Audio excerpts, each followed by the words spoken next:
لاہور سے خبر شامل کرتے ہیں، جہاں امریکی اور کینیڈین 183 سکھ یاتریوں کی کرتارپور آمد۔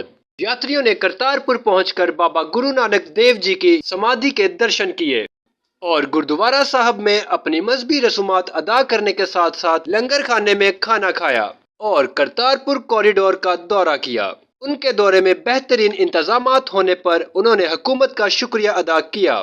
اس موقع پر ایڈیشنل سیکرٹری شرائن نے کرتارپور پروجیکٹ پر تفصیلی بات چیت کی اور انہوں نے بتایا کہ حکومت پاکستان کی جانب سے پوری دنیا سے سکھ یاتریوں کو کرتارپور کے لیے خوش آمدید کہتے ہیں اور ان کے لیے سہولیات فراہم کرنے کے لیے ہر ممکن کوشش کی جا رہی ہے۔ اس موقع پر انتظامیہ کی جانب سے تحائف بھی دیے گئے۔ کرتارپور پروجیکٹ کا دورہ کرنے والے یاتریوں نے اپنی مذہبی مقامات کی حفاظت اور ان کو دی جانے والی سہولیات پر انہوں نے حکومت پاکستان کا شکریہ ادا کیا اور دنیا بھر میں سکھ تنظیموں کو پاکستان میں سکھ گردواروں اور یاتریوں کی دیکھ بھال اور بہترین انتظامات پر زور دیا۔ سکھ مقررین نے پوری دنیا میں پاکستان میں موجود اپنے مقدس مقامات کی دورے کی اصلاح بھی دی۔ انہوں نے مذہبی سیاحت کے فروغ کے لیے حکومت پنجاب اور پاکستان کی پالیسیوں کی تعریف کی۔ معلومات کا قابل اعتماد ذریعہ CRC، جڑے رہے CRC کے ساتھ۔